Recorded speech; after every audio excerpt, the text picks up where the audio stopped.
आज के समय भारत कनाडा डिप्लोमेटिक डिस्प्यूट एक हॉट टॉपिक बना हुआ है। हम सभी जानते हैं कि पॉलिटिकल रीजन के कारण कनाडा हमेशा से खालिस्तानी एलिमेंट्स को सपोर्ट करता आया है। पिछले 40-50 सालों में जिन लोगों ने भारत को तोड़ने की कोशिश की है, उनको कनाडा ने हमेशा सेफ हेवन दिया है। जिस प्रकार से पाकिस्तान इस्लामिस्ट टेररिस्टों को पालता पोसता रहा है, उसी तरह से कनाडा भी खालिस्तानी सेपरेटिस्टों को सपोर्ट करता आया है। उसी के रिस्पांस में बीजेपी के लीडर जय पांडा ने कहा है कि भारत को भी क्यूबेक मूवमेंट को सपोर्ट करना चाहिए। अब आप लोग कनाडा के क्यूबेक इंडिपेंडेंट मूवमेंट के बारे में ज़्यादा नहीं जानते होंगे और हो सकता है कि कुछ लोगों ने क्यूबेक मूवमेंट का नाम ही पहली बार सुना होगा। तो चलिए बात करते हैं कि ये क्यूबेक इंडिपेंडेंट मूवमेंट क्या है, क्यों इस रीजन के लोग कनाडा से अलग होना चाहते हैं और क्या भारत को क्यूबेक मूवमेंट को सपोर्ट करना चाहिए। तो चलिए सभी के बारे में एक एक करके बात करते हैं।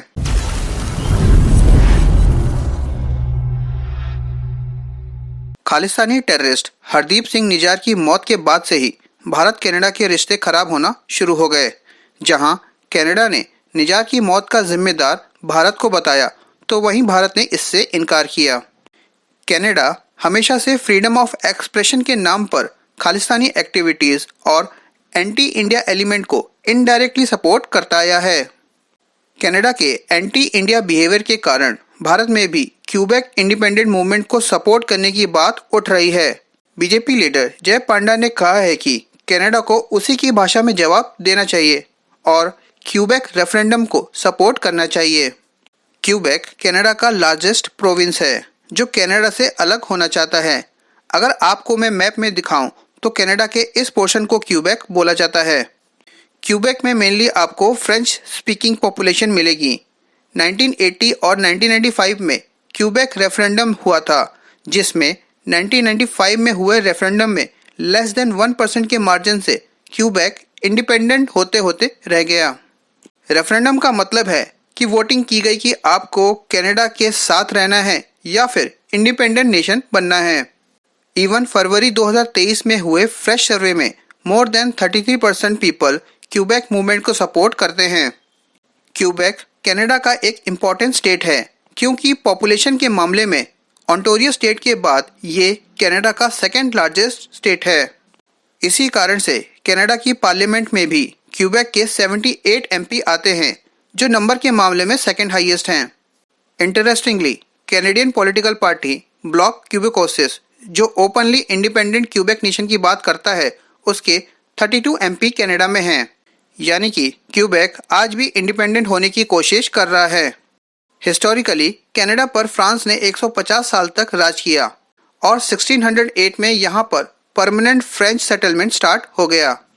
1760 में एंग्लो फ्रेंच वॉर में ब्रिटेन ने फ्रांस को हरा दिया, जिसके कारण कनाडा को दो पार्ट्स में डिवाइड कर दिया गया, लोअर कनाडा और अपर कनाडा।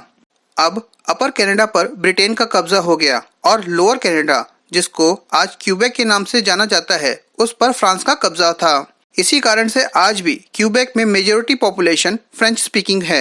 अगर बात करें कि क्यूबेक रीजन में नेशनलिज्म की भावना कहां से आई, तो उसका सबसे बड़ा कारण है डिस्क्रिमिनेशन। अब 1890 में इंडस्ट्रियल रिवॉल्यूशन कनाडा भी पहुंच चुका था और कनाडा की मेजर सिटीज़ का रैपिडली डेवलपमेंट स्टार्ट हो गया। Majority French Canadian rural area में रहते थे, पर बेटर जॉब्स और लाइफस्टाइल के लिए सिटीज़ की तरफ माइग्रेट करना स्टार्ट कर दिया। फ्रेंच कैनेडियन को low paying job, urban slum और सोशल अनजस्टिस का सामना करना पड़ा, जिसके कारण फ्रेंच कैनेडियंस में अलग देश की मांग उठने लगी, जो आगे चलकर क्यूबेक मूवमेंट में कन्वर्ट हो गई। अब ये तो थी क्यूबेक मूवमेंट की शॉर्ट हिस्ट्री। अगर इंडिया के पर्सपेक्टिव से देखा जाए तो कनाडा में उठ रहे खालिस्तानी मूवमेंट का रिप्लाई है क्यूबेक मूवमेंट। भारत को इवन इंटरनेशनल स्टेज पर भी इस मुद्दे को उठाना चाहिए। जब तक कनाडा को भारत की तरफ से स्ट्रॉन्ग मैसेज नहीं जाएगा, तब तक कनाडा इसी तरह एंटी इंडिया एलिमेंट्स को पालता रहेगा। आप लोगों की इस बारे में क्या राय है, कृपया करके कमेंट सेक्शन में ज़रूर बताइएगा। नेक्स्ट वीडियो में मिलते हैं। जय हिंद।